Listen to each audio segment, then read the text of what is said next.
আর এবার যে খবরের দিকে নজর রাখবো, সব বিধায়ক সাংসদদের সঙ্গে ভার্চুয়ালি বৈঠক করলেন সুব্রত বক্সী। পিএইচই কে এবার সব বিধায়ক সাংসদদের সঙ্গে ভার্চুয়ালি বৈঠক করলেন সুব্রত বক্সী। প্রত্যেক সাংসদকে এবার সংসদ তহবিল থেকে 1 কোটি টাকা করে দেওয়ার নির্দেশ। পিএইচই কে প্রত্যেক সাংসদের সংসদ থেকে তহবিল থেকে 1 কোটি টাকা করে দেওয়ার নির্দেশ।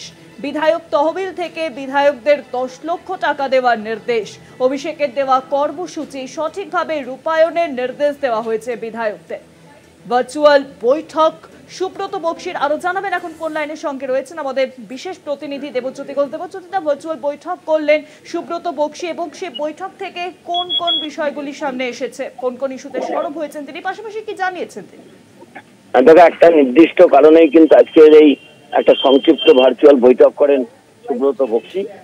সেখানে পিএইচই কে পাবলিক হেলথ ইঞ্জিনিয়ারিং কে প্রতি সাংসদকে 1 কোটি টাকা করে সংসদ তহবিল থেকে দেওয়ার নির্দেশ দেওয়া হয়েছে।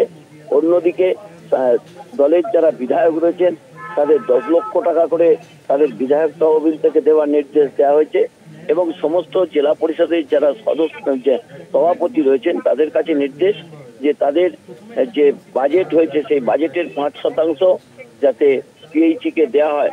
অর্থাৎ পাবলিক হেলথ ইঞ্জিনিয়ারিং এর বেশ কিছু কাজকর্ম নিয়ে বেশ কিছু প্রশ্ন উঠছে, যেমন রাস্তাঘাট নিয়ে বহু প্রশ্ন উঠেছে।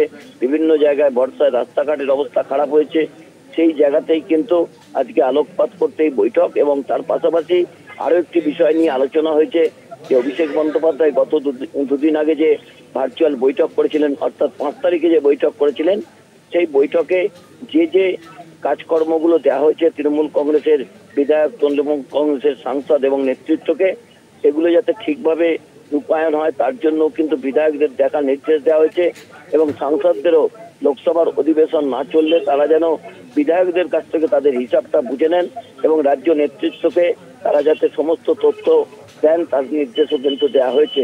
অর্থাৎ আজকের এই সংক্ষিপ্ত বৈঠকের মূল কারণ হচ্ছে পাবলিক হেলথ অ্যান্ড ইঞ্জিনিয়ারিং কে প্রতি সাংসদকে তাদের তহবিল থেকেই 1 কোটি টাকা করে দিতে বলা হয়েছে। কারণ হচ্ছে যেহেতু রাস্তাঘাটের অবস্থা খারাপ রয়েছে, উন্নয়ন ব্যাহত রয়েছে, সেই জায়গাতেই আজকের এই পরিকল্পনা অত্যন্ত গুরুত্বপূর্ণ। অনেক ধন্যবাদ দেবজ্যোতিরা, ফোন লাইনের সঙ্গে ছিলেন আমাদের বিশেষ প্রতিনিধি দেবজ্যোতি ঘোষ।